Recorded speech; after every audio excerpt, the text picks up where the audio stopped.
Hi, everybody. Welcome back to the Earthstar Academy. This is Starseed Mission Support. We're now doing these live streams once a month on the first Saturday of every month. So I'm super excited for you to be here with me today. We're diving into something that is just of every month. So something that is just very active in my own life at the moment. We're going to be talking about lineage and bloodline healing today. Honestly, I knew that this was an important topic before, but after everything that has been unfolding this last couple months and the healing realms that I have experienced over the last little while, I'm just excited to reveal some of these things to you. And this is actually going to be part one of the lineage healing segment that we're going to do this month. The part two of this masterclass will occur inside of the Earthstar Academy on the 24th of February. There are a lot of layers and levels to this. We are going to get into some of them. But, even for me, I have been now on this healing journey for nearly 10 years. I have seen just about a lot of stuff, grays coming in during medicine ceremonies and all sorts of negative alien technologies and people getting possessed and all sorts of stuff, to the collective experiencing ritual abuse and all of those things. And even now, the realms that I'm getting into in my own healing, they are very, very intense. So this is why I have created this safe space, this container that is the Earthstar Academy, so that I can ensure everyone has the correct tools and techniques and self-awareness so that they can engage in these deeper layers of healing. I know that there's a lot of people that like to just toss people into the most extreme and intense information. And that's just not how I like to work, because I know for myself, these realms are very intense. And I just want to make sure that everyone is safe. Of course, if you're listening to this and you're more of an advanced practitioner, then everything that I'm going to say, you're going to be able to take into your own life. But if you feel like you need more tools and you need more support and you need more ways to access your own psychic abilities to be able to do these levels of work, and you want to dive deeper into that, I do recommend in jumping into my academy, where the second part of this workshop is going to happen at the end of the month. Now, I also want to say that I just released a new sound chamber yesterday. It is so delicious. I've also been learning so much about water.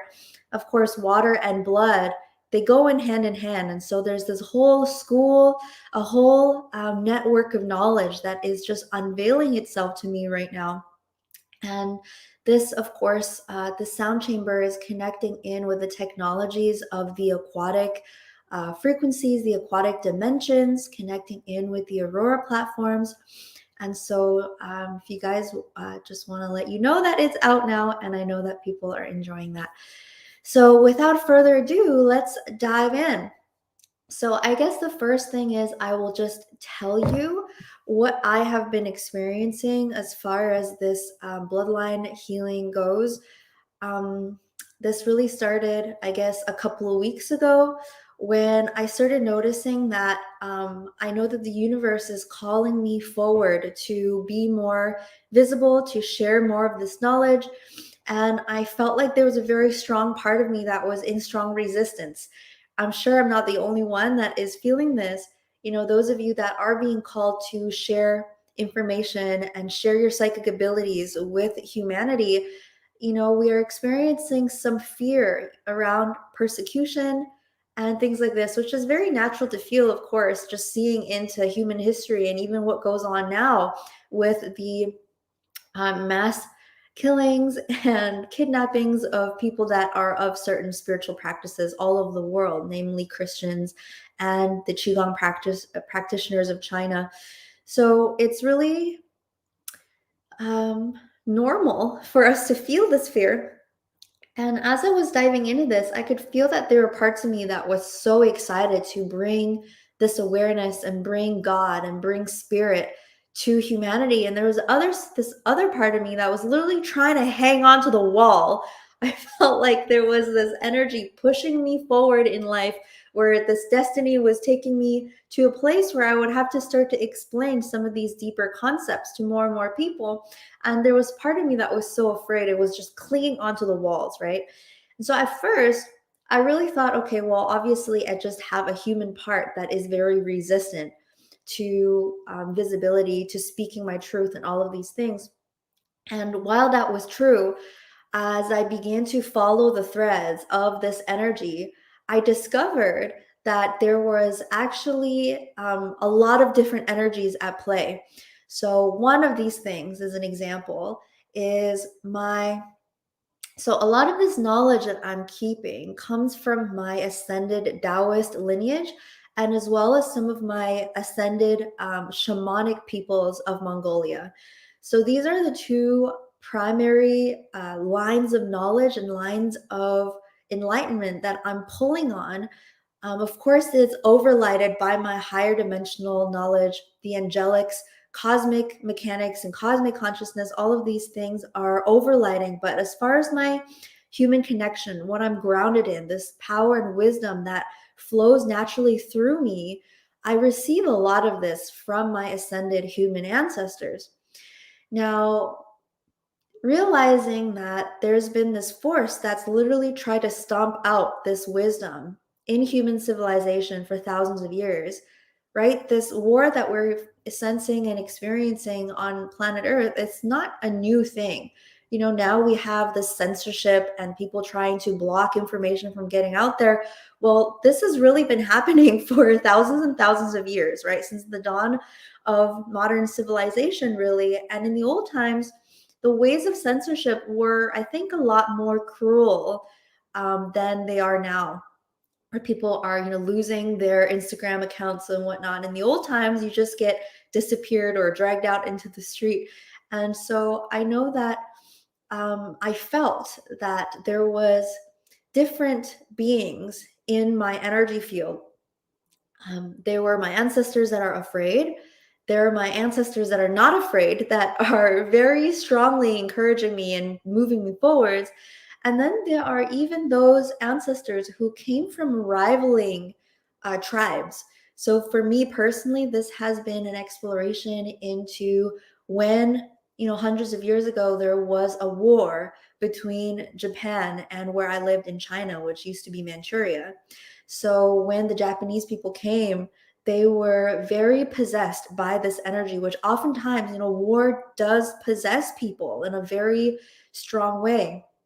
Because I feel like this rageful killing, just this kind of barbaric killing that has happened in so many different places on the earth, it really isn't a natural, organic consciousness that people are expressing. Oftentimes, they are very possessed when they are acting out these kinds of atrocities. And so at that time, for my lineage, it was this very intense assault on those tribal peoples of northeastern China from the Japanese people, which of course isn't inherently saying Japanese people are evil, or usually when there are peoples at war, it's not either human people populations who are evil. Usually there is a force that is agitating that expression. This is why they used to call them gods and goddesses of war, but they were oftentimes actually demonics. And this is what we're kind of going to get into later on in our video. But just to illustrate these energies, so essentially there were these Japanese soldiers who came in, and the classic story of pillaging and raiding the villages and brutally assaulting the women and children of these tribes, and of course taking the women for essentially forced breeding. And this is all very intense, and so we're diving in, and I'm so sorry if this is very triggering for you. Just take a breath. Go listen to the sound chamber. You're going to be enveloped in some very beautiful, precious, loving energies if this is intense. But also understand that these are the energies that probably are inside of our blood that is causing almost all of the inharmonies in our life. And this is such a deep realization, because I definitely was exploring the trains of blaming it on implants and psychic attacks and things like this, when I would experience difficulty in my life, I feel like this is something that in the New Age community, it's so easy for us to scapegoat and say, oh, anytime we're experiencing some difficulties because we're getting psychically attacked. Well, partially this is true, right? There is an energy that is stimulating a sensation of conflict and trauma and difficulty in our life. But the primary spaces that is allowing those energies in, they are the inherent spaces inside of our own self. And the most present energies, that's going to be our physical body. And where our physical body comes from is going to be the plasma and the water inside of our body. And that is to say, our blood and also our plasmic bloodlines that are literally flowing. This is our life force that is flowing inside of our veins in our body, right? And so when the Japanese people and the Chinese people had this war, I'm sure that at that time there were many children that were born from that kind of meeting. That blood also was shed onto the land, and that quantum exchange of bloodshed, this is really an energy of ritual, ritual covenants, right? When blood is shed on land, there are certain agreements that are made that impact the descendants of those kinds of experiences. And so that's one thing that is happening. Okay, another thing that was happening is that there was this basically a genocide of ancient wisdom keepers. This has happened across the board to all tribes and all peoples. In our modern days, we like to say, oh, it was the modern Europeans, they came and they killed the Native Americans. And, there's a lot of finger pointing and blaming. But what happened at the beginning of the fall of the European lineages was that those lineages were actually targeted, and those wisdom keepers were, targeted so that that tribe would fall into being vessel for these demonic consciousness to begin with. And so in all of this talk about race and racial injustice and racial all the things, I feel like the most important thing that we as a united people of humanity must do is to recognize that we are not our own enemy, and that what has happened is that we've been pitted against each other. And this is literally a reversal frequency grid that was inserted into the earth. This energy is being anchored through different kinds of grid systems, like different obelisks that we see on the planet, different they call them memorabilias, right? These monoliths that are built to remember wars. But what they really are almost these tombstones or sigils in the earth's grids that is anchoring this energy of conflict and pitting humans against each other. And this happens all the way down onto the family level and also into the cellular level, where now we have anti or autoimmune disease, which is basically the human body attacking itself. All of this is a micro macrocosmic system that has been anchored into the collective consciousness, both through human trauma like these wars and through our blood, which is still running these frequencies on a very powerful level that most of us are not really tuning into, because we've been lied to believe that we can't tune into anything beyond just the 3D of our senses. So this is the way that I saw this was almost like, these like snake skin. It's very smooth when you pet it one side, and then when you reverse the direction of your pet, all of a sudden, like all the individual scales are standing up, and it's kind of like you're going against the grain, right? So that's how I saw this unity and coherence energy, which is like all of humanity on this planet. We're really in harmony, resonating as one planetary sphere, even though we have so many differences between all of the tribes and all of the cultures. This is what makes humanity and this planet so, so beautiful, is that there was literally thousands and thousands of different schools and clouds of wisdom, ways to ascend and connect with our truth, our God, the elements, when you go back into our own tribal lineages, which for the most part now it's so hard to track back to those tribal realities because they've been basically deleted as part of this attack to create human amnesia, right? But there used to be, so many little tribes, and we would all have our own songs and ceremonies, things that are passed, things that are generated in our authentic and unique interactions with the specific land masses and spirits of nature in those regions. Now, these were so beautiful. It's almost like the earth was full of these little pockets of artwork that was emanations of organic soul and just God creating all of these beautiful pieces of soul and profound co-creation through humanity. Okay, so back then, all the tribes got along because we recognized the sacred in each other.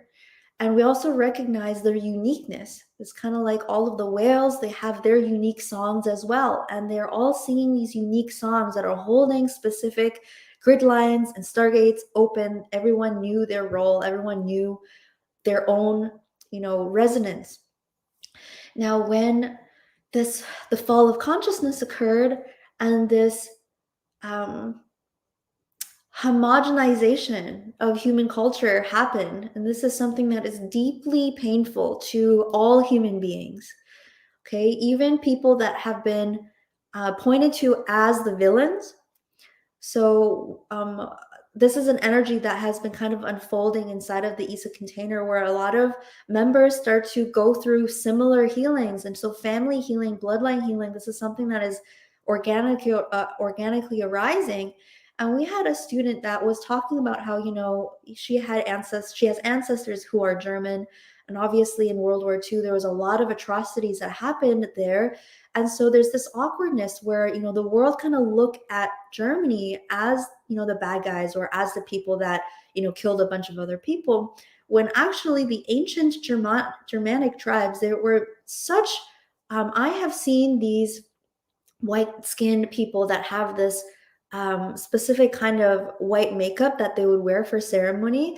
And they were, people that were tapped into levitation and specifically wielding the powers of sound frequency to shift the elemental states of rocks and things like this. So, all that is to say that there is this energy that is still keeping humanity in a state of separation and amnesia by saying, oh, these wars and then these attacks happen. And many of us have this war still running inside of our blood. So I know that I have a little bit of Japanese blood in me from that period of time. And I stepped into this bloodline so I can resolve a lot of these energies.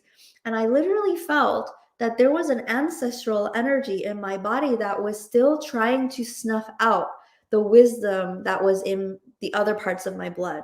So this is very intense, right? Because now we're realizing, you guys have heard of this phrase, as within, so without.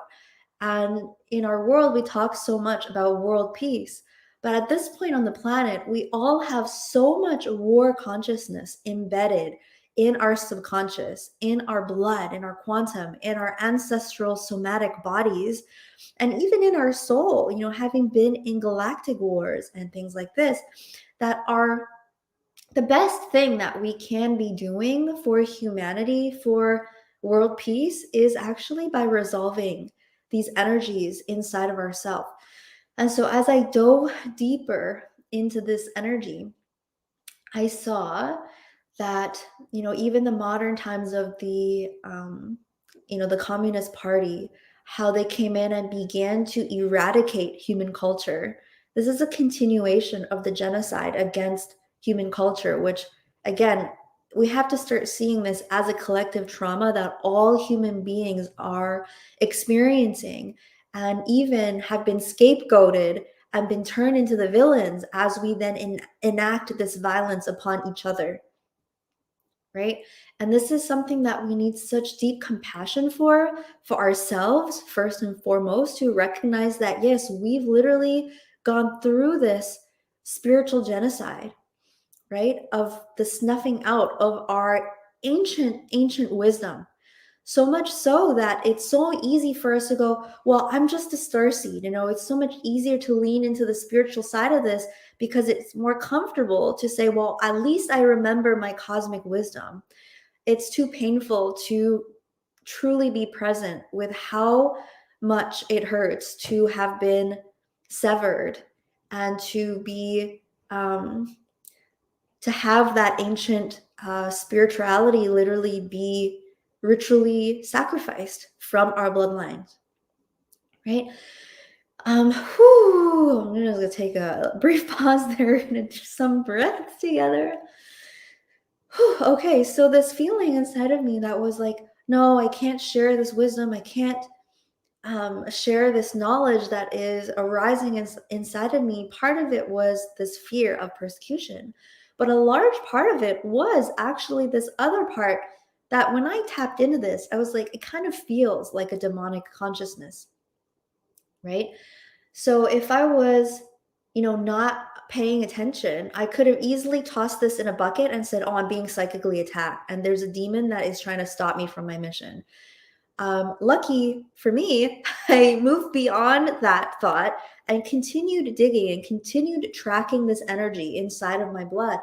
And what I soon discovered was that it took me into this battlefield where I saw there was so much blood on the earth, and all of these people had gone to war, and realized that these wars are actually set up as interdimensional ritual sacrifices, which basically, when blood is shed, when this quantum blood is leaching out of our somatic body, that creates these openings, these interdimensional quantum spaces, basically for interdimensional consciousness to latch onto consciousness or soul essence and allow those souls and also their bloodlines to thus be harvested of that life force energy. And this is how war consciousness gets deeply embedded into the blood, where even though the next generations are not going to war, they will continue to experience difficulty, depression, sometimes drug addiction in their lives. They will feel contempt. They will feel shame. They will feel blame for people. There's just going to still be this energy of war that is resounding so strong. I mean, I feel like this is true for my parents, who, when I was little, they expressed very strong, cultural war energy towards the Japanese people, because this trauma was resonating so deeply in the physical body and in the blood. So, yeah, so as I continue to look into this, I just felt that I had, okay, here's another thing, is that previously I have discovered all of these systems of implantation. One of these things include, the anti-hieroscamos technologies, or the sexual perversion implants, or the forced breeding programs, which a lot of times in the new age we chalk up to being connected to abductions and things like this. And while that component is absolutely true, so much of interdimensional interference and psychic attack, it can only happen if there are covenants, openings, agreements, permission, consent that has been given at some point in some form.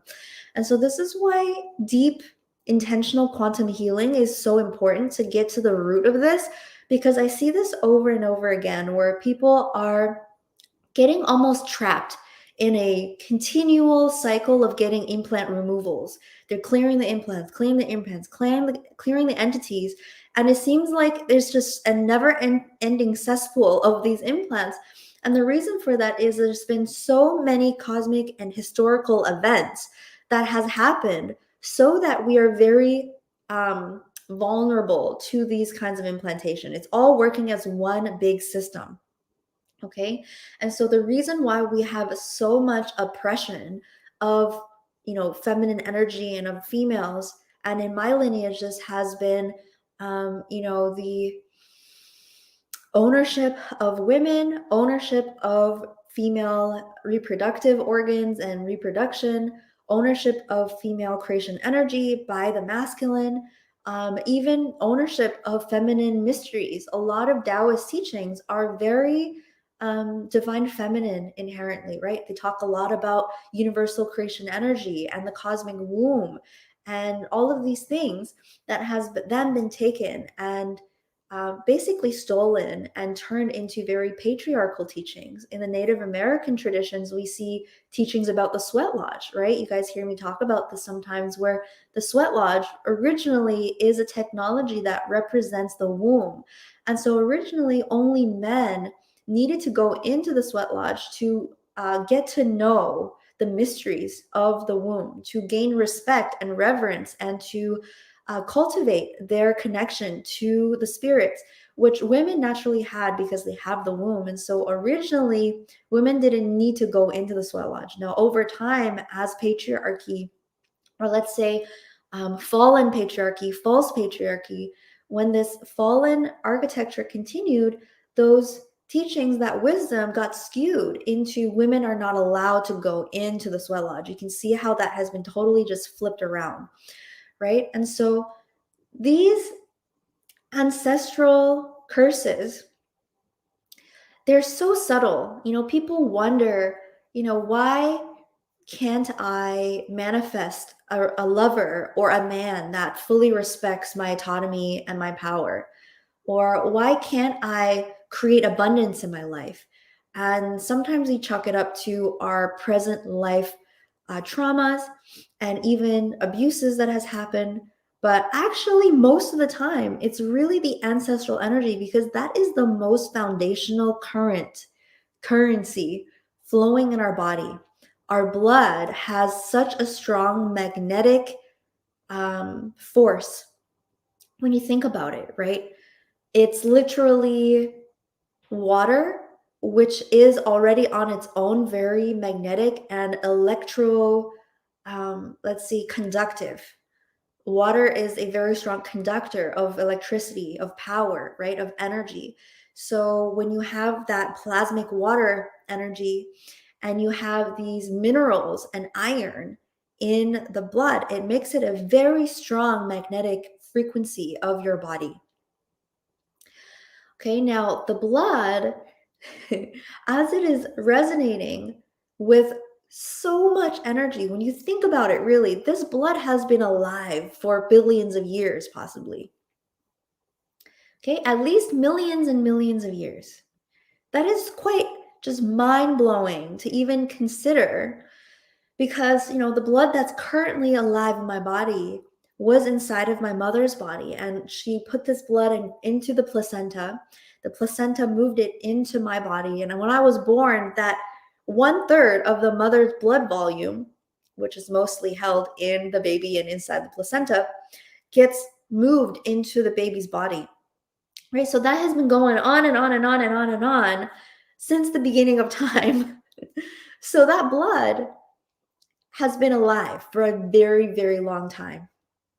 Giving me chills just saying that. It's a live entity. Okay.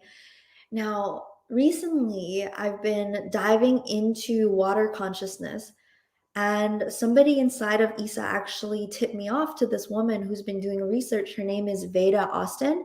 She's doing this research, continuing her studies from Dr. Emoto, who, if you guys remember, they were taking crystal photos of water. Now, this woman has discovered that water has consciousness, and if you talk to it, it will communicate back to you through the art that it makes through the freezing of water crystals.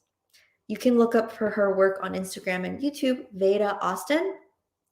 But essentially, this is telling us what we already know, and that is that water has intelligence, water has memory, and water is a conscious being. That is something that on its own is mind-blowing, right? Because we think about air particles. Air particles are partially water. And there is, I believe, a cosmic water in space as well. We're just connected by this universal fabric that is very aquatic in nature. Okay. So feeling into the wisdom and the intelligence of that, and recognizing that that ancient intelligence is operating and continuing life force, is this river, this flow of life force inside of our body. So for one moment here, I just want to iterate the importance of subtle energy awareness. This is our ability to perceive very subtle frequencies. And the first way that we can do this is, a lot of empaths, they say if you walk into a room, you can feel the emotions of people that are there. You can feel the energy that is in this room. You can feel that when you go into a mall versus when you go into the forest, it feels totally different. These are actually the most coarse or the biggest waves of frequency you can feel, like emotions. These are very dense frequencies. It's actually really easy in the scheme of things to sense these coarse emotional frequencies, right? But there are even finer frequencies that we are able to sense. And this is the process of coming into mastery as an empath, to train our psychic abilities to begin to perceive even more and more and more subtle differences in very fine frequencies. I feel like feeling into the vibrations of your blood and into water memory, this becomes a very fine, subtle frequency of energy that when you train your own subtle sense perception, you will begin to literally feel these different energies inside of your own body. I believe that this is actually partially the reason why a lot of starseeds have a really hard time being inside of their body, right? Because we come from these very expanded, pure angelic realms where there's a lot of love and light and harmony. And so we step into these bodies and we're feeling literal war, bloodshed, ritual abuse, sexual abuse, pedophilia. I mean, this is another way that openings are created in the bloodlines is sexual abuse. Is actually a huge way that opens the quantum gateways, opens up these interdimensional wormholes for beings, entities, systems, entire colonies of demonic consciousness to have access to our life force energy. This is also why abuse travels through the bloodline beyond just traumatized people incur trauma. It is literally an energy that gets imbued into the bloodline that then flows down river until it is cleared and it is healed. Okay, so yeah, I feel that this work is so crucial to our mission, to stepping into our mission, because I feel like most starseeds, our mission hasn't really started yet. I feel like a lot of us, myself included, I mean, I'm literally, this is just, I'm thinking out loud, you guys, okay? I constantly say, after all the curriculum of ESA is built, it's probably going to take me another 2 years to weave the rest of the curriculum. I say that I'm leaving the New Age community, right? Because I truly feel that it was this beautiful greenhouse. We're growing up in this beautiful greenhouse that is helping us cultivate and remember our true selves. But we are not meant to exist inside of the New Age glass ceiling forever, because we're here to support humanity. We're here to raise the collective consciousness. And how are we going to do that if we can't talk to human beings? If we can't feel connected to them, if we can't feel compassion for them, if they can't understand anything we're talking about, right? If we're all dressed up with our crazy rings and our crazy, costumes, how is humanity going to recognize us enough to hear what we have to say to them? And so for me, I'm turning 29 this year. My guides told me this 7-year cycle, my 5th 7-year cycle on Earth, it's all about becoming human again. So my previous 7-year cycle was embodying my galactic, right? I just went so far out there. I started communicating with guardians and channeling this whole entire healing modality and curriculum into the reality. And then realizing that now I have to actually fully come into my humanness, fully remember how beautiful and how powerful and how wise and how magnificent being human truly is. and how humanity is meant to remember this beauty and this power. I feel like this is the next step. This is the next level of the way showership, is recognizing that, there's a way to distill and install all of this wisdom. And that means going through the healing of my human self, bringing in all of these gifts from my higher self and completely healing my human. That means coming into mastery around my body, unearthing the wisdom of my body's original intelligences. Remembering that we talk so much about ascension. Well, the being that is ascending is our human body.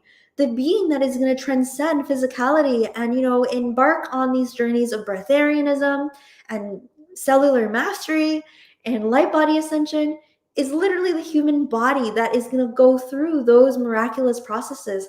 And remembering that the body literally remembers, or it's coded for those things. And that is so empowering. But as I started to really connect with my body on this level, which, this is the stuff that we start getting into in the 6th course of the foundational level, 1.6, vessel optimization and detox. Well, we really start to click into body consciousness, recognizing that the body has such a subtle and immense intelligence. But in order for us to connect to that intelligence, there needs to be so much reconciliation and healing that happens, because literally a war was waged on the intelligence of the body, right? Why do we have toxins in our water and our food? Why is there, hormonal destruction, chemicals being sprayed in the sky? Why is all of these toxins just sprayed onto our crops and in our soil and in our water? And the reason is because all of these toxins shut down our body's organic abilities to connect and accrete cosmic light, cosmic consciousness, which is our original state of being. So in the process of excavating, these are the things that I'm now bumping into, is recognizing the immense energy that is flowing through my blood and through my ancestors' energy. And to just put the cherry on top of everything here, late last night, I was trying to go to bed / meditating. And I ended up in this graveyard place inside. So I felt like I was in my ancestral graveyard / underworld. And I could feel every ancestor that died with some kind of unhappiness. And it was so intense, okay? And I realized that those energies are literally sitting there in my blood all the time. And you're in your blood too. And you wonder why sometimes you're depressed and you feel like you're getting psychically attacked. You're wondering why you don't make any money or how you're going to get on with your mission. Well, here's why. Because all of those energies are literally caked and stacked in this quantum resonance of our blood, which is creating probably the most powerful force field around our being. This is why also, law of attraction, things like this is kind of bogus, because people say, oh, just think about it. Think about it enough and you'll manifest the life you want. And this is so tricky because half the time they're making agreements with beings, opening up those portals that we're talking about to manifest those things they're thinking about. But really, they're making an energetic exchange and they don't really know what they're paying in exchange for those things. That's the difference between manifestation and creation. You are here to be a creator being. You are here to create the reality that you feel in highest alignment with your soul and highest alignment with source, divine mother, father, God, right? Your soul is highest aligned for the highest love and joy of all, which will bring you highest soul's fulfillment, not what your ego wants in your life.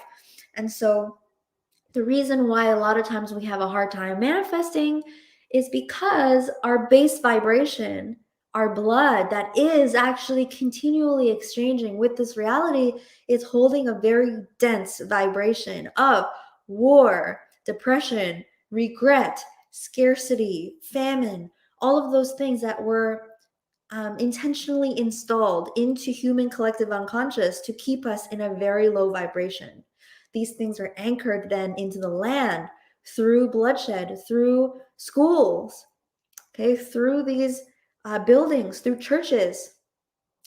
And so connecting in with the land that our ancestors are from, this is something that is very powerful. And you don't have to go there physically. You can just connect to it through the quantum realm to see what pieces and energies that can unlock for you there.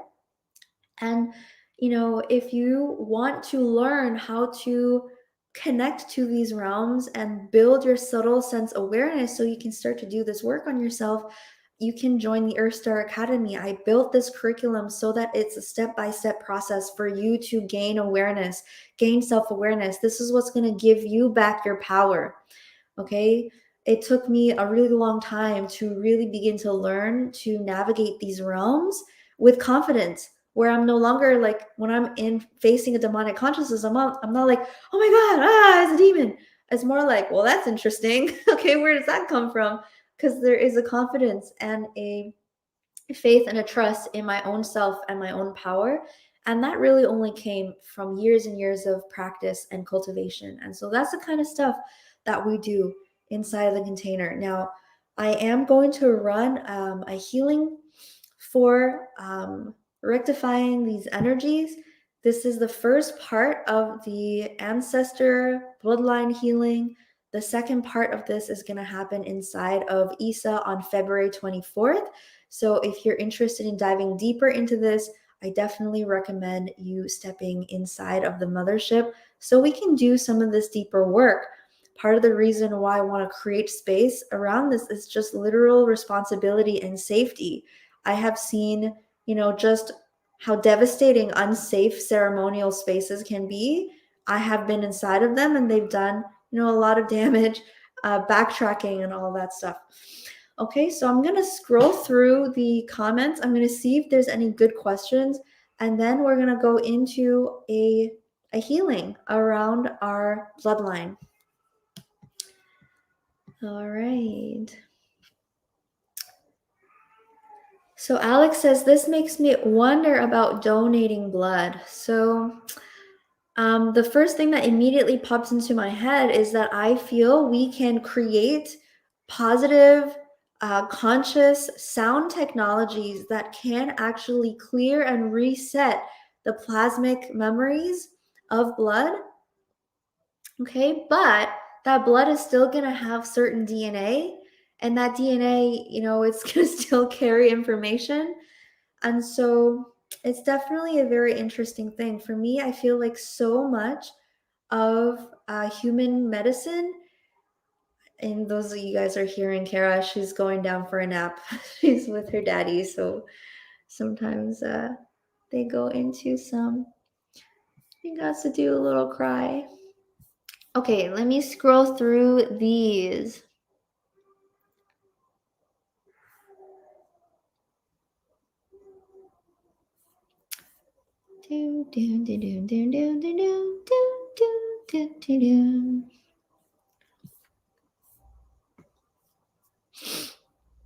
Yes.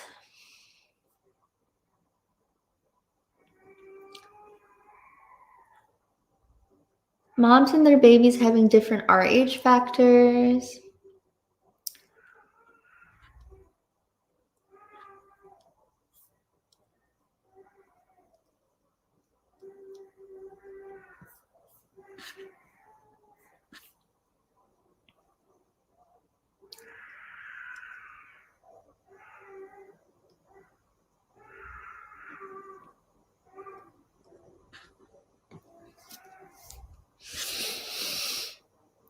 Yeah.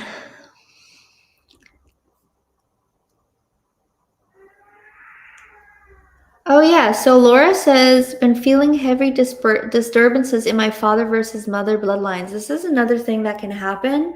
So I feel this even in my parents' relationship, where sometimes, like for example, if you're a starseed and when you're a starseed and you're incarnating on Earth, you have a checklist of things, right? You're like, I would like to have this lineage of wisdom. I would like to have this trauma in the bloodline so I can resolve this on the Earth and in the galactic.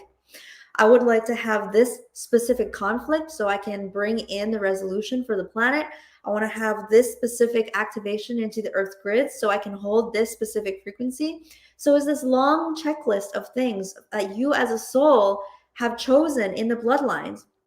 This is why learning about your bloodline and receiving these downloads is so pivotal.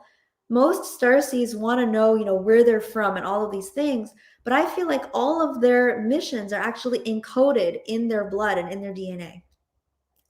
And of course, our DNA has higher dimensional light filaments, things that we bring in from upstairs, but we also code so many clues just in our human ancestry. So for me, I've always noticed that my mom and dad have this weird rivalry where my mom looks down on him, and it's because they're very clearly from different tribes. My mom is more fair skinned, my dad is more darker skinned.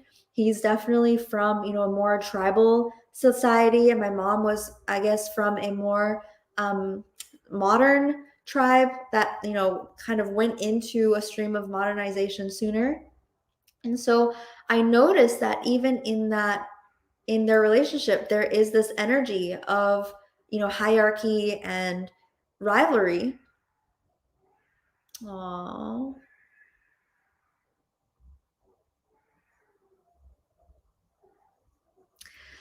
Yeah, so when we have that in our blood, obviously we're going to be feeling that energy of war inside of ourselves, and that will manifest as self-hatred actually. Because you are technically hating yourself. It's really one part of your blood hating another part of your blood. This happens too if your ancient ancestors are at war, right? For example, I have this Japanese bloodline inside of my blood that came out of war. So those pieces of me literally have, I've perceived them as this energy that, has manifest as suicidal thoughts.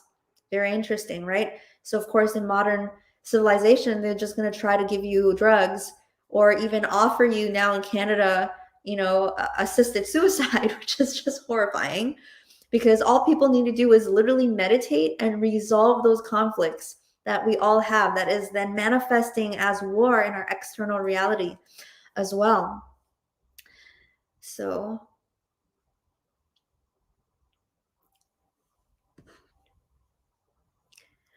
Melez Perez says, I'm adopted. Do you recommend a DNA test? I have been leering with all the manipulation that's happening. Great question. My answer is you don't need a DNA test because you are the best DNA test you could ever have. So I think that learning to meditate, learning to journey, learning to read the information that's stored in your own cells, which everybody can do. It's not a gift. Okay, well, it is a gift, but it's not a special gift. These are just the natural abilities that we all have to tune in to interdimensional energy. So the other thing is, if you really do want to get a DNA test, look into the companies. Even though I myself probably will never do this, if you really feel like that would bring you some sort of comfort, you definitely can just look into, who is behind those companies, where the data is going, if they keep your data secret, and protected. There's a lot of those companies coming out of China and they are doing all sorts of weird stuff with human DNA and research. So you just don't want to end up in a catalog, right? But yeah, definitely don't need a DNA test because you can read your own DNA. Alex says, thought about different blood types. Okay, so here's another thing that is interesting. I personally haven't received a lot about the different blood types yet, but what I do notice is the same thing about the hierarchy. Like I notice a lot of people that are RH negative, they have this thing where they're like, oh, I'm so much better than other people. And this is actually a bloodline curse where there's war in the blood because so many wars have been waged like this because of bloodlines. Okay. So it's actually a very scary energy to believe that one's own blood is somehow better than other people's or more pure. I mean, that's the basis of so many genocides. And so I just want to resolve that energy. I feel like it is very irresponsible. Obviously, everyone has very specific magic in their blood. I think that the RH factor is just such a wide, thing, right? Like such a wide category of people are RH negative. Such a wide umbrella of people are RH positive. I have met people that are, super um, psychopathic, and I've also met people that are super gifted in both those blood types. And so I think that the blood types, they probably do have connections into tribes, right? Into different lineages, into different seedings, into different connections with the elemental realms. But I don't particularly think that any one particular blood type is better or worse or more gifted or more close to God. It's just a really dangerous thought process. And I just want to call it out because I see it a lot. And I don't think people realize just how dangerous it is when they go along with that thought. But just to bring in this reality that a lot of wars, a lot of genocides, a lot of, entire wipeouts of people have happened because of thoughts like that. And it's just very dangerous. Okay. What is the reconciliation between past life theory of different ancestries and genetic bloodlines? Great question. I think that because you've had so many lifetimes, you choose the lineages that would best support this lifetime, right? A lot of people want to have a lot of mental information. They're like, oh, I want to know about this lifetime and that lifetime. I think the thing is just to ask your higher self, what is the highest relevance for me right now? Because we're down here in human bodies. And there's a reason why we don't have access to all information all the time, because it just would be too much for our human self, our human nervous system to process. And so, really, you want to just ask for higher self to show you the information that is of highest relevance to your highest timeline right here, right now. And we chose these bloodlines that we're inside of for a reason. We've encoded a lot of information inside of our current bloodlines and our current information. And so, I feel like if you're inside of a specific body, then, there's a reason for that. But if you go into meditation and other lineages start coming in, that is really cool. Like, for example, for me, I'm currently recognizing that because I'm married to someone that is Scottish and Irish and, European, that having a child with this person, now it's actually, I feel the blood inside of my being. And I started tapping into a lot of those lineages of power and mystery as well, because this information is now inside. And that is actually tapping me into a lot of past lives in which I was connected to those energies as well. I think it's very alchemical. That reconciliation is alchemical and is going to be a different reason for different things all the time. I think that some people I've heard, I mean, when I lived on the native reservation, I saw this a lot, where previous soldiers that have, committed atrocities on the land will reincarnate as a native person to learn and to truly understand and to clear their karma in that way. So that's definitely happened. It's really so many possibilities that could be, right? This is the shamanic, profound quantum world that we open into, to realize that there is a profound meaning in so much of the parts of our reality. And it's really just about your journey into gnosis and recognition of those things inside of yourself. It's like the ultimate mystery tour, and it's so appropriate that is the year of the rabbit right now. We're going down the rabbit hole of ourself. And so, yeah.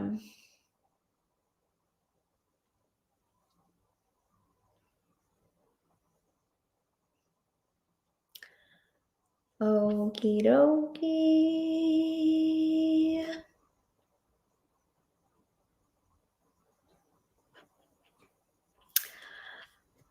Okay, I'm almost, here we go. Alex's blood as the microcosmic of Earth's oceans. Someone says, question, if I clear the bloodline, will it clear it in all generations? Okay, so this depends on the pre-birth agreements of your child, actually, right? So I definitely feel that when you clear the bloodline, it definitely affects all generations. I have literally seen photographs of my parents morph from ancestral healing that I have done. Like, I used to see this specific spirit energy in my mother in this family portrait, and it used to give me just like weird energies. I would see it and get so creeped out. And I actually took the picture down and hid it somewhere. But then when they moved houses, I guess they found it. And in their new house, they put it up again. And when I saw it again, after I just come back from doing immense ceremony around specifically my maternal bloodline, her picture changed. Like, her face and her expression was totally different in the picture.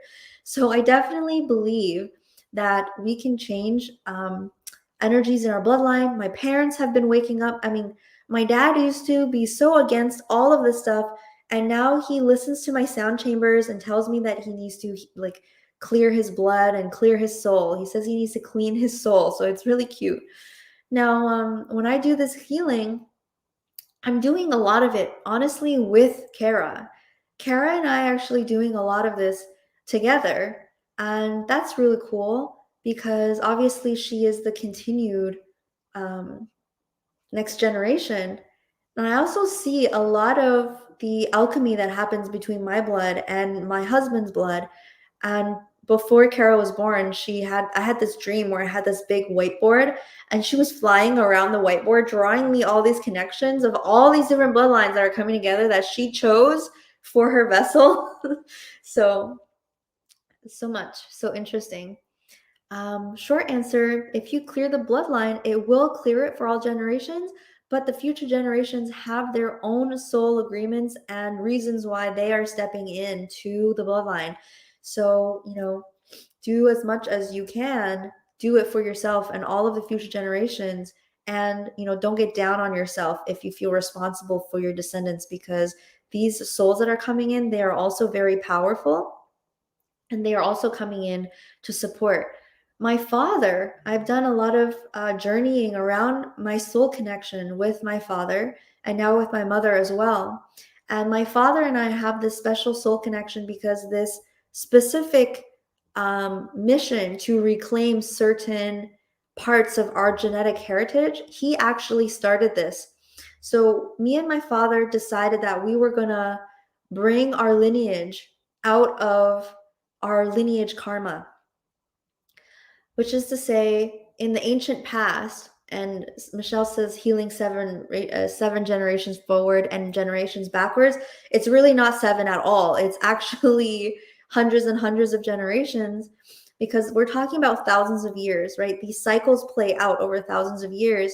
And very oftentimes, your ancestors from 2,000 years ago have a stronger effect on you than your recent ancestors. And the reason for this is really about the quality of life that an ancestor lived. So for example, if your great grandfather was very chill, he just went to work, came home, didn't really do much, had a very chill, relaxed, normal life with its normal human things. Maybe they had cancer, maybe their wife had cancer, maybe they lost, maybe they won some raffle at work, whatever it is, very small things. Their blood is going to be very encoded with like kind of a mundane energy. So you're not going to get a lot from that genetic information as compared to, if you had an ancestor even from 3,000 years ago who lived life to the max, rescued the princess and went out and fought the dragons and, traveled all the lands, mapped out the 7 seas. This is like a greatness. This is the charge of life lived through blood. And that charge, that life force that is flowing through the blood, that greatness, whether that's good or bad, okay, it could be he went and killed 10,000 people in a battleground, right? So that those kinds of greatness, both great or bad, it's going to have a way stronger impulse in your blood than the lives that are less lived, right? So this can go back thousands and thousands and thousands of years.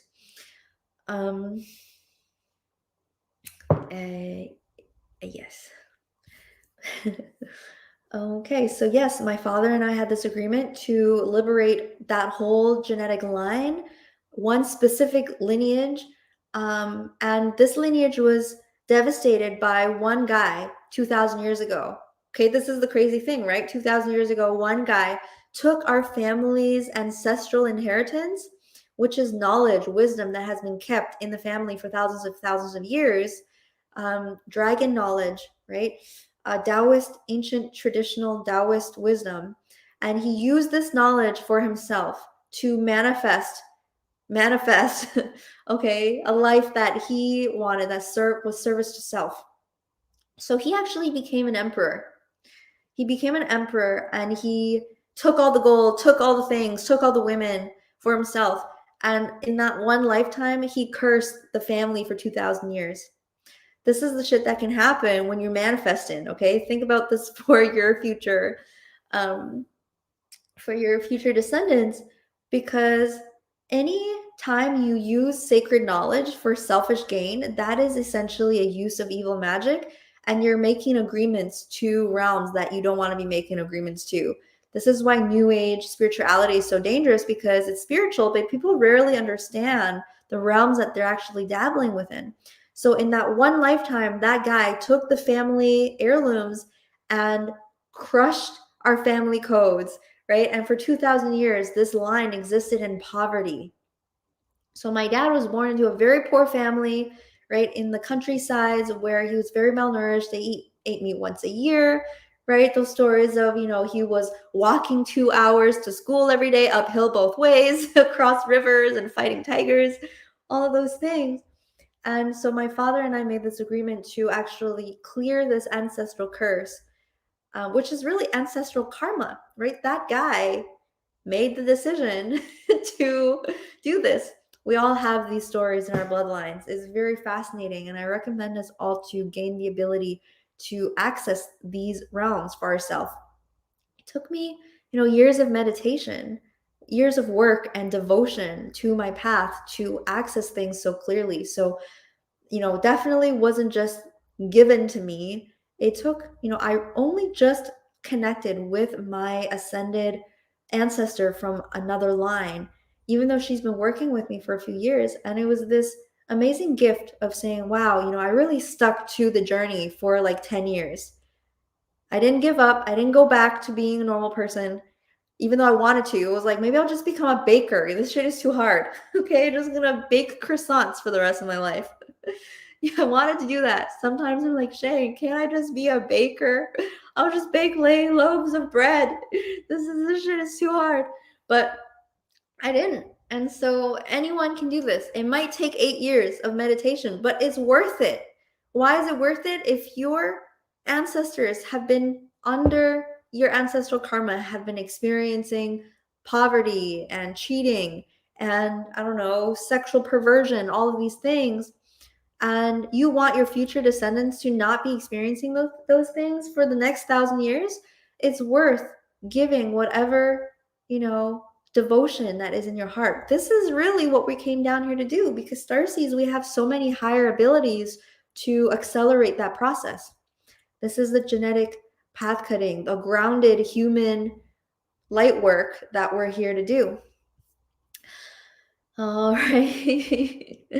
So anyway, definitely invite you to step inside of the ISA container, where we're doing this work consistently, spiraling deeper and deeper and deeper inside of ourselves. This is the way to ascension. Really, no amount of meditating with 10-minute ascension hacks on YouTube will get you to ascend. I don't know. I saw this ad the other day. It came into my Instagram and it was like 2-minute ascension. And I was like, what do you mean? They're like, results, do you not have time to meditate? Well, this is for you. Do this activation for 2 minutes. And, I was just like, this shit's like not, this is not it. Anyway. Okay. On that note, someone is asking if we can clear our bloodline. So we're about to go in and do some of this. Okay. So absolutely, we can release these energies.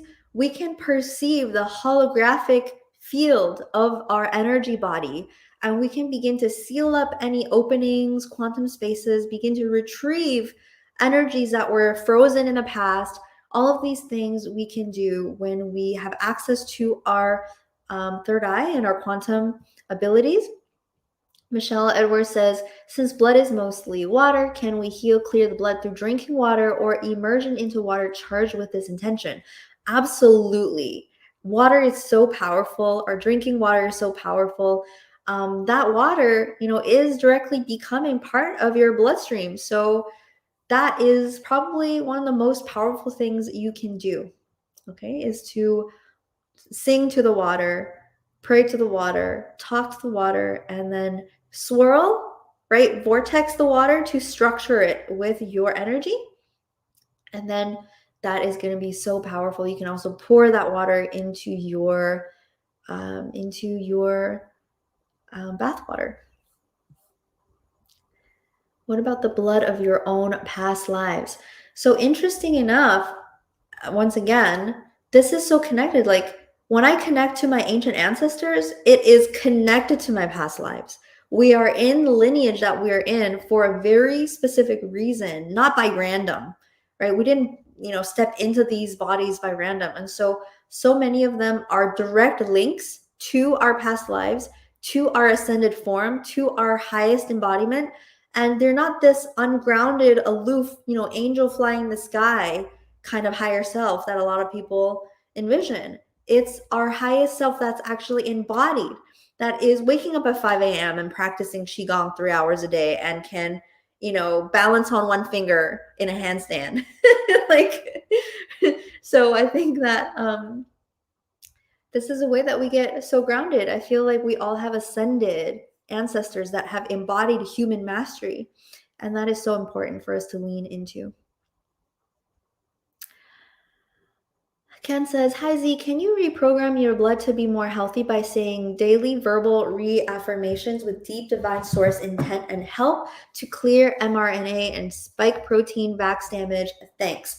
Absolutely. And so the sound chambers are going to really help with this because sound vibration creates cymatic patterns inside of water and inside of our body. I think somebody has actually tested my sound chambers with the water freezing particles and say that it really made a mandala. So that's really cool. But that's one thing that you can use to help clear vax damage. I think also making sure your organs are healthier is really important as well. Making sure that your lymphatic system is really healthy because that's how your body naturally gets rid of toxins. And so making sure that your organ systems are all on tip-top shape, that's probably where you want to make sure you start with, including, the meditations as well, but really supporting your body on a physical front as well. I feel like even stronger than saying daily verbal affirmations would be to vibrationally tune in to the frequency of your blood, right? And start to click in subtle vibrationally, because from there you can literally pulse frequency shifts into your own body. That's probably the most powerful thing that you're going to be able to do. Okay. Okay, somebody says, any insights on Celtic lineage? I'm like, why would you not choose that? It's so freaking lit. The Celtic Druid traditions were some of the, most epic grail lines on the planet, embodying this kind of union between holy Christic knowledge and elemental knowledge. I think that this is, a very powerful school of knowledge that you can unearth by being inside of these lineages. And at the end of the day, that's really what it's about. For every person to go deep into their own blood and find the wisdom and the powers and the teachings that are embedded into your blood that they tried to kill by murdering the sacred people, by making us hate our ancestors, right? Like our parents, making us not listen to our parents and think our parents are something, to break the lineage. When you break the lineage, you break the transition of power and wealth between, the generations. Okay. Anyway, On that note, we are going to go into our healing here. Okay.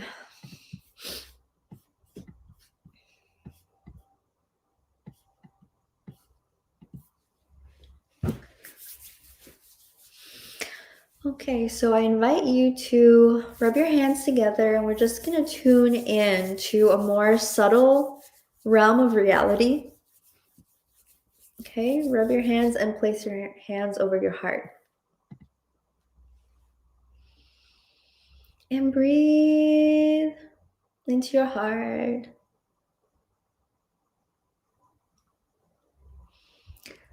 And just for this moment, I want you to really slow down and move your awareness from your mind down into the body, almost as if there is a heavy metal anchor just dropping from the head into the heart.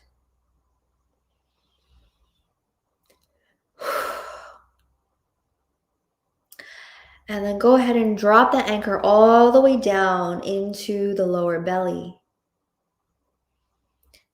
Just getting so grounded into our physical body here.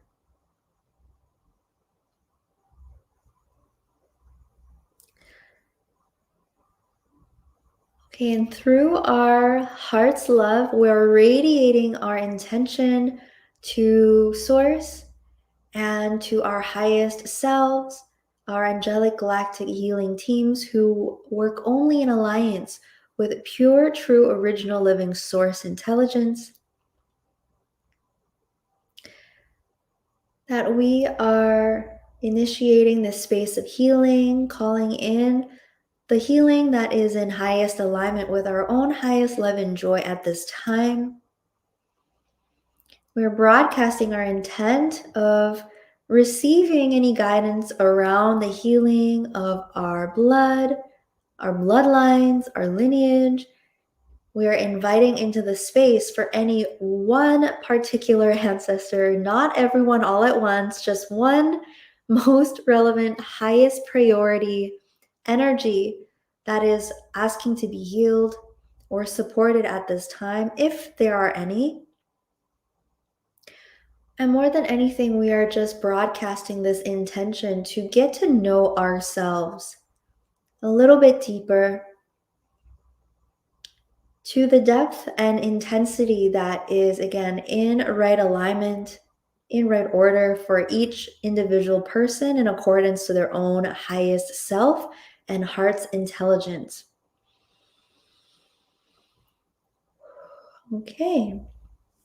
Now let's bring our awareness now into your heart. And I want you to literally see the heart organ there. Okay, it is pumping like it has since you were born, since even before you were born. You can see this plasmic, lava, warm blood that is pumping through the heart. Feel it in your body, feel it in your extremities, like your fingers, in your capillaries, under your skin. And feel the velocity with which that blood is flowing, that river of water, that river of blood that is flowing through your body. It is flowing so vigorously with so much life force.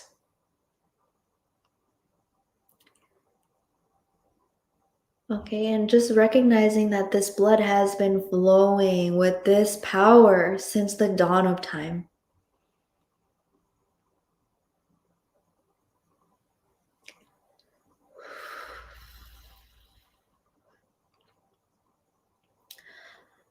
Okay, and we're just requesting for our higher self to really contain our space here and to only connect us to the energies which our human self is ready for, which is in highest comfort and joy for us to meet at this time. Because as we deeply connect into our blood energy, we may start to feel a very intense signal or intelligence, consciousness, almost as if this blood is a living being with ancient primordial memory.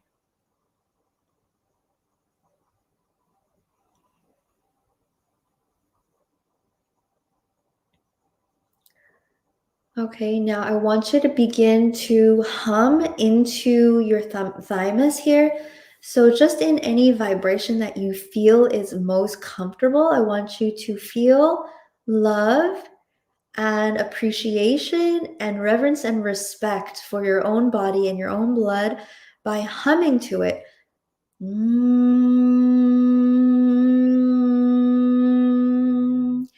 when you hum, feel almost as if you're sending that sound right into the chest plate here. So it's vibrating and reverberating and creating a vibrational resonance throughout your body.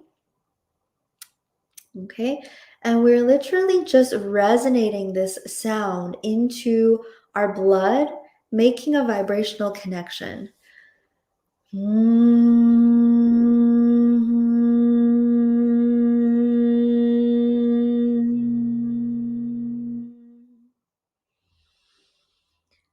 Okay, and as we're humming, we're going to begin to send our intentions out into our body. So this intention is going to be, I reconnect all facets of my being to the love of highest living source divinity, the highest truth of divine love, to the truth of my sacredness, my sovereignty, my cosmic inheritance.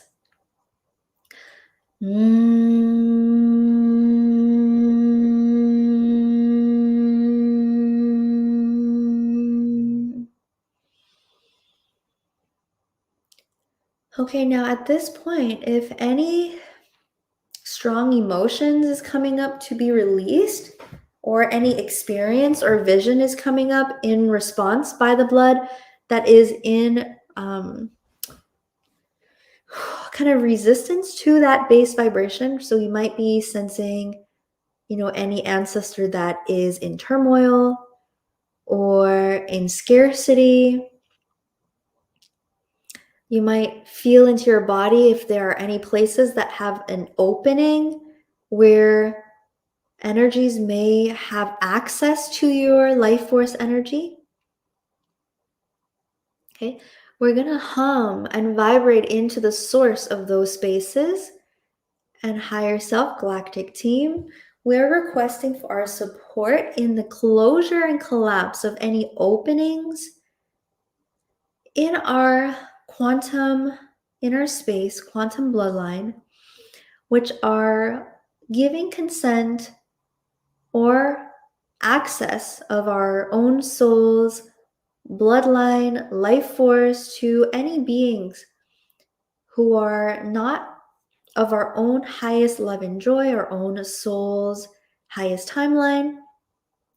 We're commanding for the absolute clearing and closure of those access points.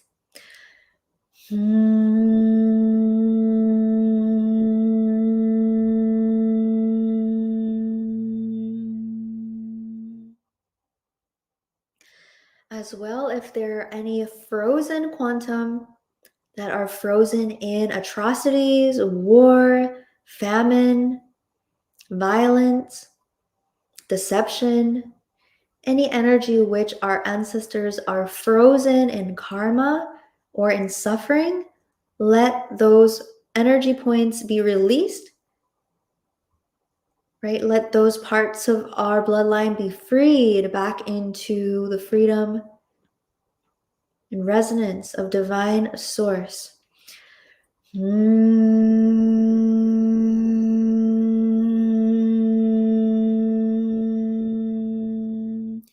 Bringing energies of forgiveness, reconciliation, safety, provision and abundance, purity, any space in our multidimensional body where pieces of our quantum are frozen in karma or suffering or a lower realm, go ahead and use the frequencies to release those parts of ourself which are ready for healing at this time.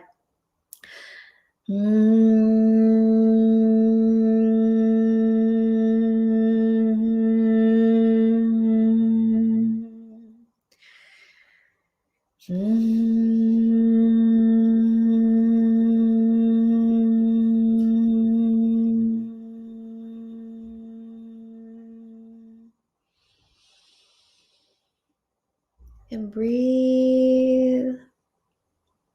Allow that healing energy that we have built up in our body to continue resonating.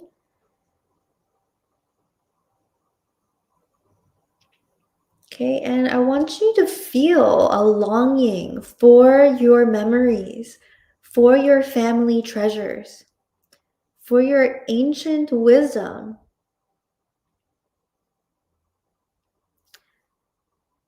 Because that longing is a compass. You can't find the treasures that you don't know are there or aren't missing. Whew. This is the treasure of deeply finding our highest humanity,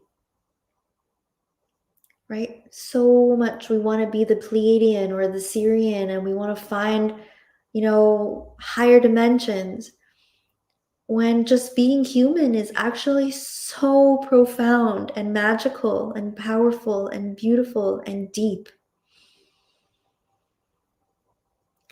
And there's a reason why this war on humanity has been trying to block us from this memory, from our ancient culture for so long. For every single human being on earth, no matter which tribe we're from, no matter who has been pitted against the other,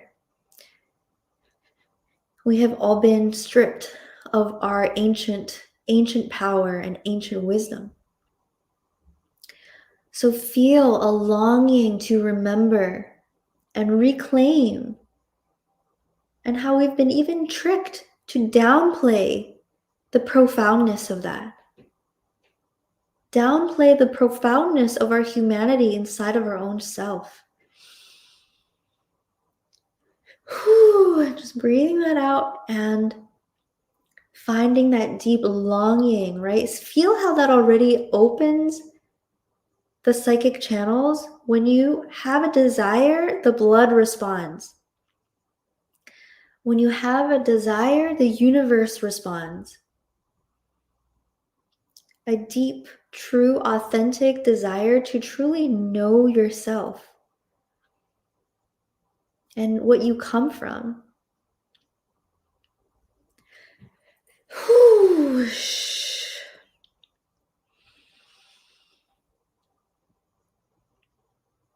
And inside there, once we connect in with the beginning of that remembrance, we're going to be met by grief and pain and war and fear. And this is when you can just breathe and allow those frequencies to evaporate through being present and feeling. Allowing those trapped sensations to find their way out of your body through your breath, through movement, through sounding.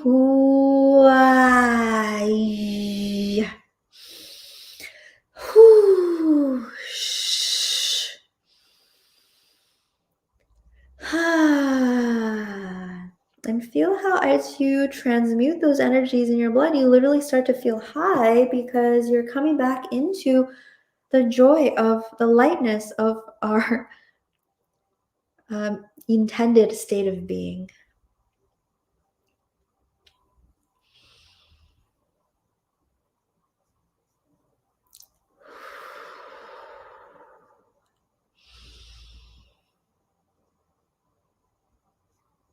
Okay, breathing in. Maybe we want to breathe in a feeling of apology, right? Merging with the parts of our own bloodline who were part of the victimization or the victimizer, who played part in the violence. And allowing our merging with those parts of ourselves to alchemize into, an apology, and thus forgiveness and release.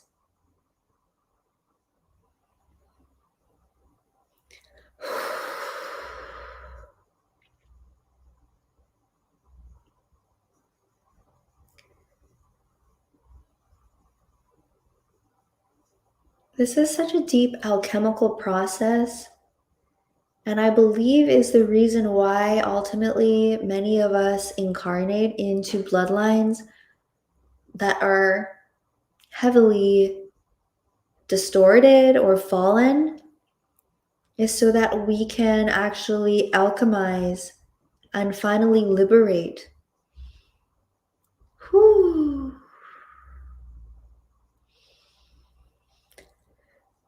And then feeling into those parts of our own bloodline which have been victimized.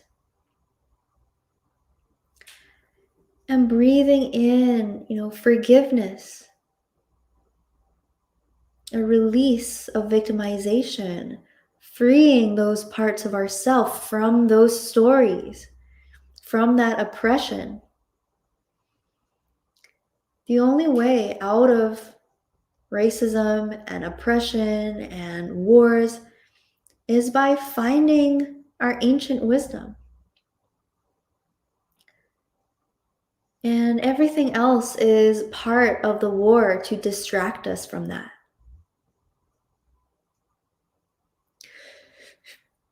Whew. Karina says, wow, my kidneys are responding. The kidneys are actually the place that stores your Jing, which is so much of your ancestral life force energy. So great work.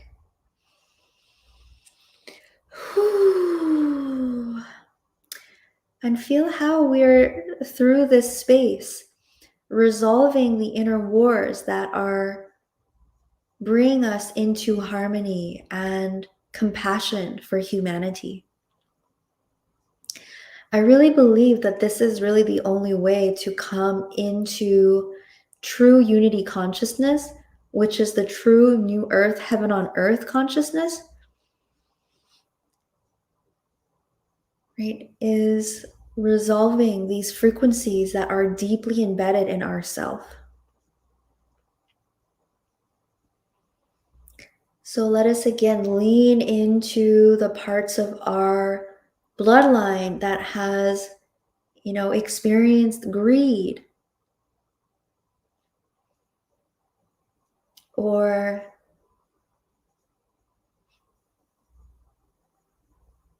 sexual perversion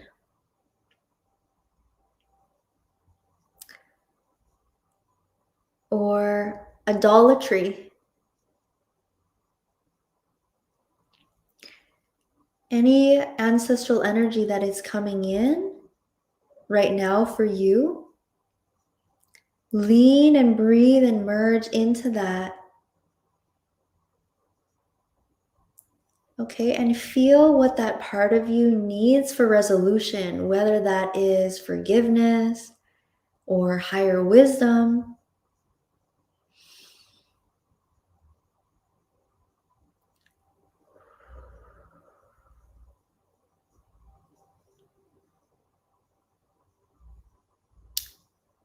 simply being in a state of apologies.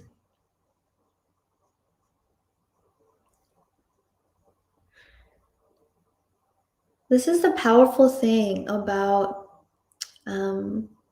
intergenerational work. A lot of my clients have experienced, intergenerational abuse. And this is a high alchemy space of embodiment. It's not easy, right? To actually merge with the consciousness of possibly an abuser and taking responsibility for that lineage curse. But it's something that we can do. Eventually, in planetary grid work, you can actually expand into collective consciousness and use this technology to heal even things that are not in your direct lineage. For example, this is one of the things that I have been working through is pedophilia. We hear so much about it. I was abused as a child by someone that is not in our family.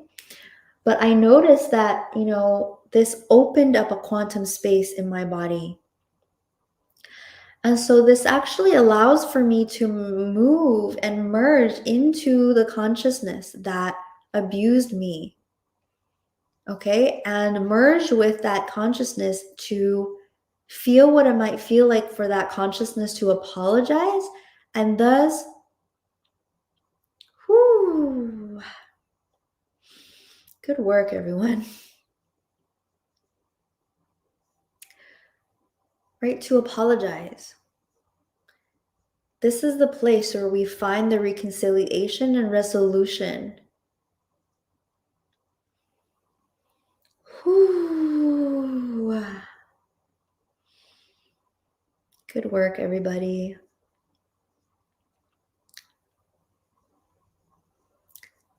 Okay, now I invite you to breathe into your heart.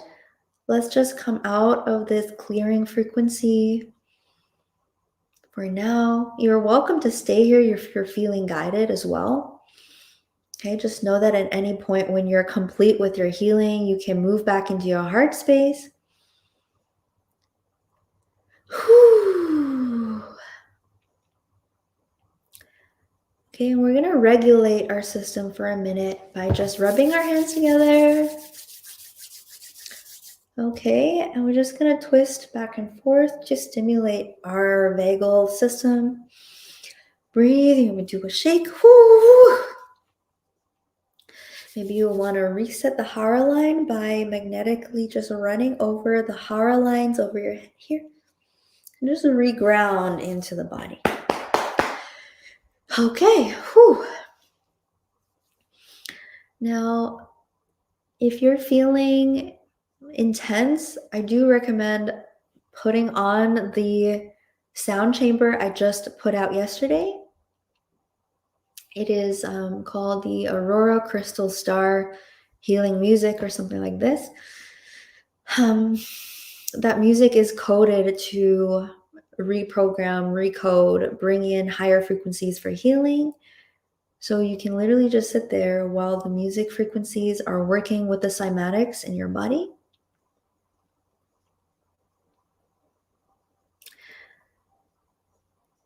Okay. So let's see if there is anything else that wants to come through before we complete our healing today.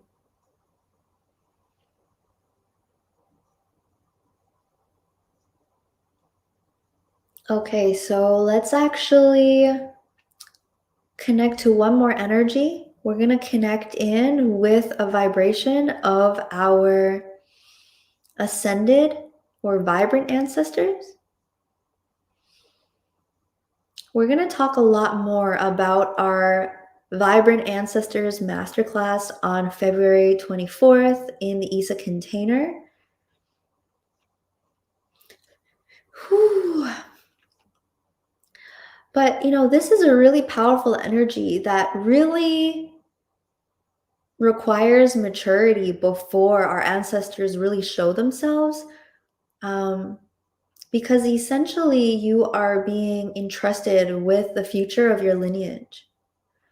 And there, people say, oh, I got an inheritance. Well, you have gold inheritances through wisdom, knowledge, karma, energy in your bloodline. And the way to reclaim that is through connection and being able to fully learn the lessons and hear the teachings and be ready to take on the mantle of being that path cutter for your whole lineage. This is the greatest work any human being can really be part of, right? Because you're creating heaven on earth for your descendants. And if you don't have children, just know that, your bloodline that still exists in your siblings or in your cousins, that work is resonating. You're creating that support for them. Okay, especially if you're excavating this wisdom and then you're able to pass it down, even if it's not to your direct descendants.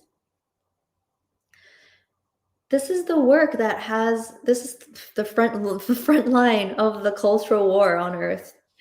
This is the resolution to racism, right? It's useless to yell about, oh, this race and that race. Ultimately, even races are part of the amnesia because within every race there are thousands and thousands of tribes. So we each are coming into our wisdom. Jane says, do we take on our bloodline ancestors or our adopted parents' ancestors?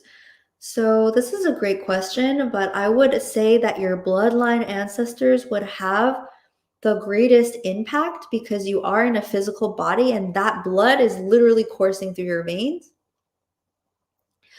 But there is very unique karmic alchemy that happens with adopted ancestors as well. So there is a amalgamation that's happening. So that is part of your own soul's mystery that you are uncovering. Okay, so I just gonna close the medicine space here. Great work, everybody. We just give thanks to first ourself, our own highest self, for opening up this time and space for our healing. We send love to our ancestors for your wisdom and your support and your teachings. And we send gratitude to the guardian support teams and the earth and the cosmos as well. And we command for all energies to be returned into their own space, for all beings to be completely returned into their own body, for this space to be flushed and cleared, and for this medicine space to come into completion. Okay, let me know how that was for you guys, and if you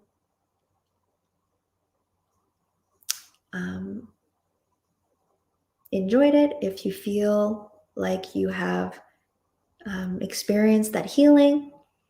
We are going to be talking about the vibrant ancestors and finding your ancient inheritance. So Zarth is flat says, how to be successful in life? That's a big question. So great question. How to be successful in life? I guess the first thing you have to define is, what does success mean for you? Right? Because that's going to be different for everybody. And so you really have to think hard on what is the definition of success. And I feel like some things that might guide you on that is probably leaving a positive legacy, right? Building something meaningful that makes the world more beautiful, leaving the world more beautiful than it was when you came into it, right? That's what we get to do when we have a human life, is to make a beautiful or a positive impact on the creation, and also to experience the beautiful creation, right? And so for me, success is really our ability to come into alignment with our highest destiny inside of ourselves. And that will look different for everyone. Okay. And so I think that creating intergenerational wealth to support our bloodlines into the future, creating positive spaces and technologies that make life better, all of these things are what I think defines success for me. Of course, knowing myself, healing myself. And so I think that if you define what success means for you, then you're going to be able to work backwards on how to get there. That includes having stability in life, right? Having a source of income that is aligned with your soul. I am going to make a video about this because a lot of people ask me, how can I transition from my matrix job to doing something that I love? And I think the answer to that is, devotion and figuring out what your genius is. Everyone has genius. Everyone has a gift that they're bringing into the world. Finding that thing is what brings you success. And oftentimes that's going to require sacrifices like comfort, right? You're going to have to devote yourself to getting good at something for maybe 10 years before the return happens. But I guess when you're devoted to that true sense of success, which is to become a good person, to become a mature and cultured and virtuous, masterful human being, that's something that happens lifetime after lifetime. And you're going to have to devote yourself for 10, 20, 30 years before you see the return on that success. But that success is going to give you so much more, peace inside than any other kinds of success that are more superficial that people are after.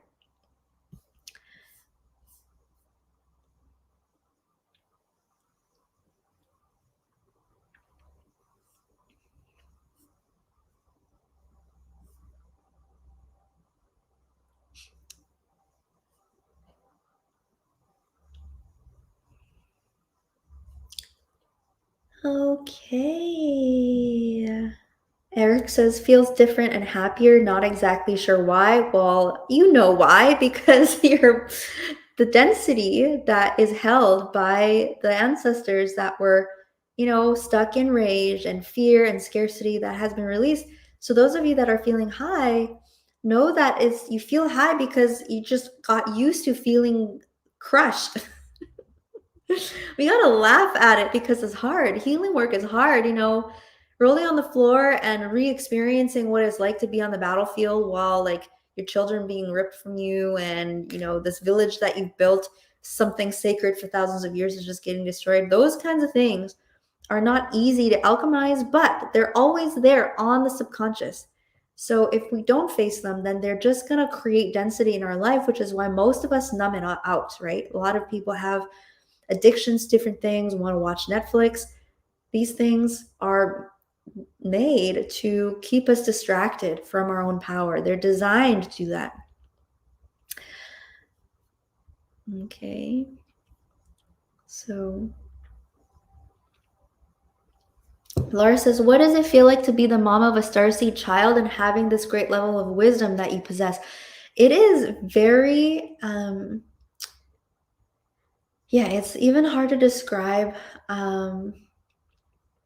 because she teaches me a lot. She showed up as my ascension teacher, actually. So I've been talking to her since years ago. I think she first appeared to me in June of 2019. And so I've been psychically communicating with her. She has been teaching me and teaching others because I channeled classes from her for many years.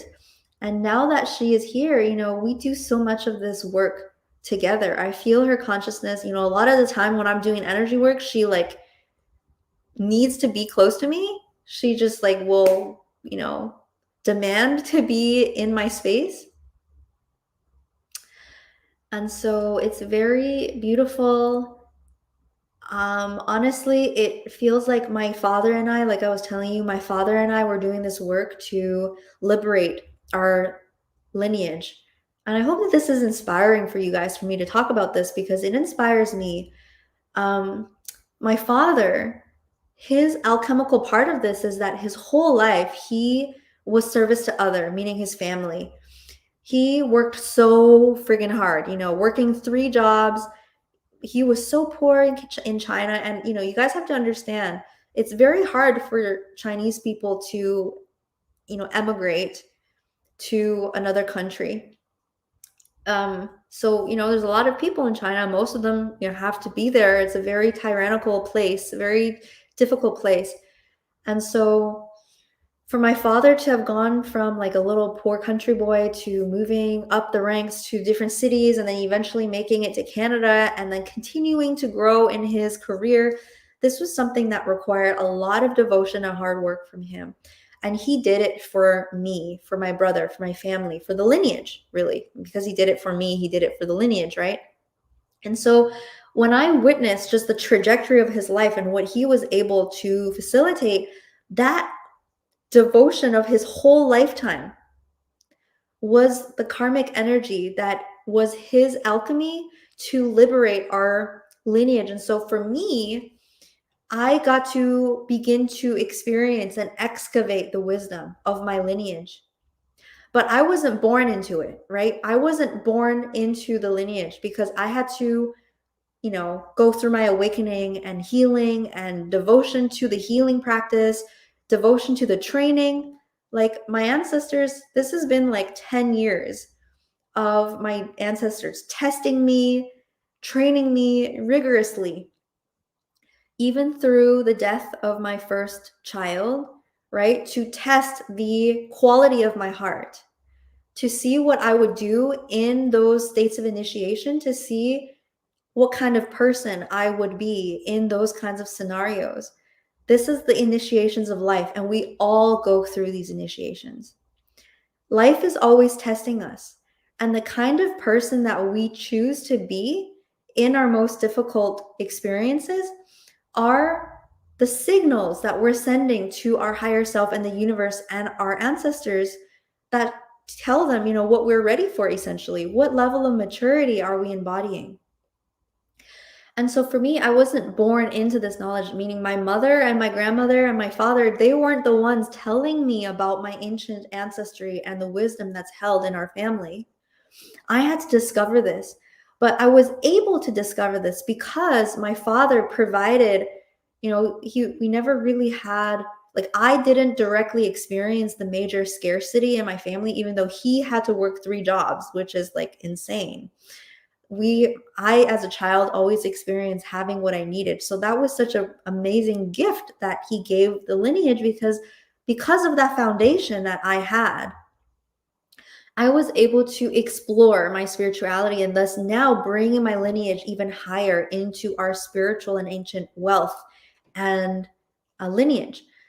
Now, if you're in the position of my father, for example, right? Know that your devotion, whatever you're able to do in this lifetime, is bringing your lineage forward. And so my daughter is actually the first one, getting chills.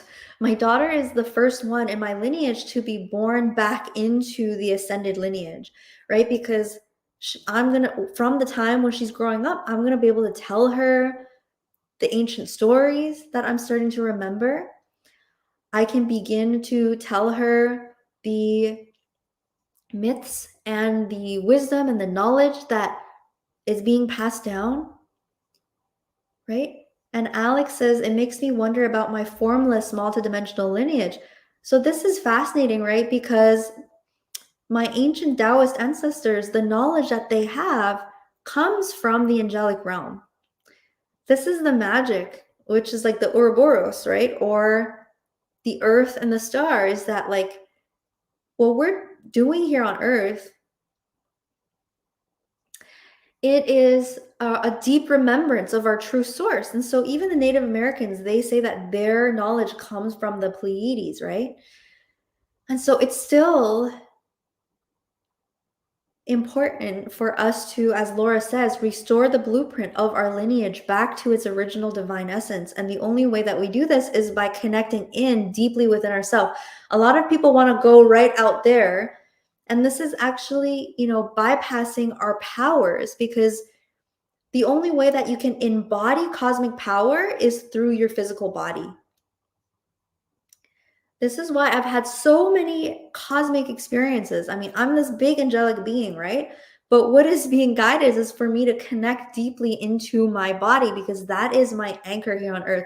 So until I'm deeply connected in with my earth power, I'm not able to use that power for, to its highest ability. I can talk about spirituality, but I'm not able to make the impact that I'm here to make on the earth plane. And that is what working with the ancestral energy gives us. Why Chinese people have dragon culture that appear in every New Year's celebration. So this is actually a part of so many different ancient traditions. The ancient dragons, they are angels, cosmic bodies of angelic beings, of the Divine Mother, and of the earth also. So the earth has a consciousness and has a spirit. And the earth has all of this knowledge about elemental creation, right? And so the dragons taught humanity a lot about spirituality, about creation, about ancient traditions of mastery, right? Martial arts, qigong. So in the ancient times, the dragons were our teachers, and the dragons created dragon lines. So yeah, that is why a lot of dragon appears in a lot of different cultures.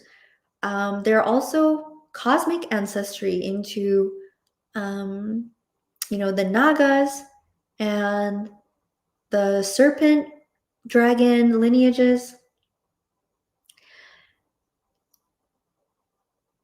Okay. And so, yeah, my daughter is the first one that will be born into, knowing her lineage. And my husband is actually doing a lot of this work on his own too. He has been doing, and he's also a cosmic being, such a, angelic, masculine being. But it is really from connecting in with the earth ancestors that you begin to read your earth map, your earth mission map. Right? Sometimes starseeds, we can just float, right? A lot of starseeds float because on Earth, we're in the false matrix. And above, we're connected to our cosmic, but we're in this strange limbo. We don't know what we're supposed to be doing on the Earth plane.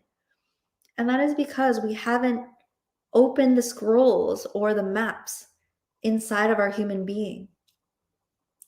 And our human maps usually is what allows for us to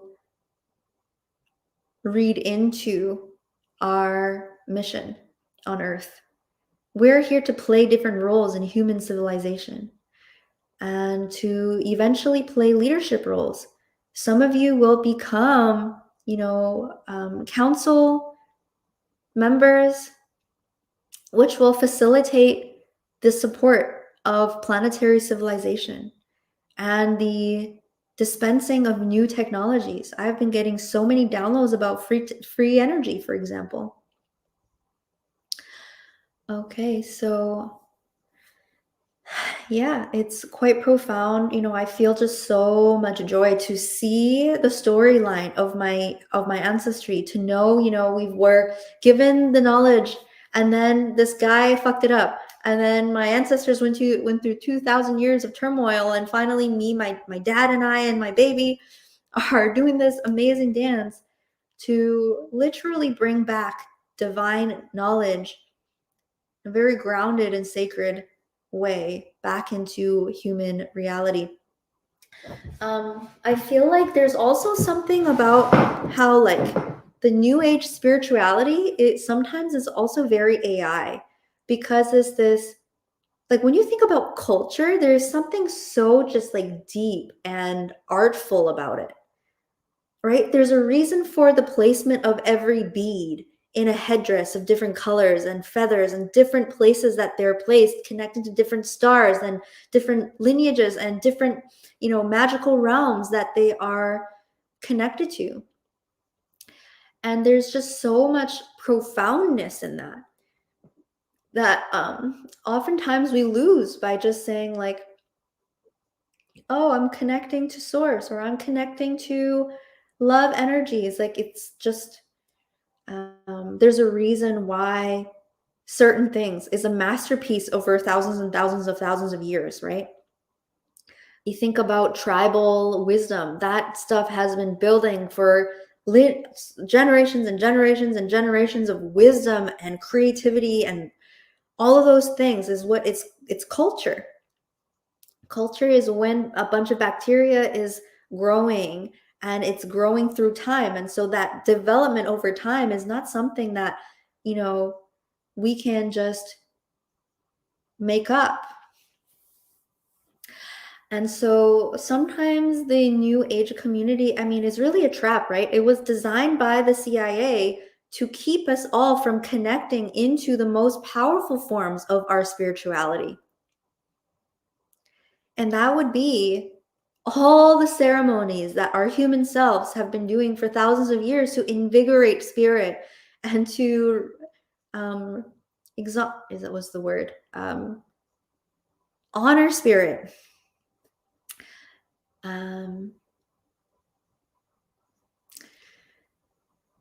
Okay, anyway, I think that's enough ranting for today. I hope you guys enjoyed this chat. I hope to see you in part 2 of this workshop inside of the ISA community.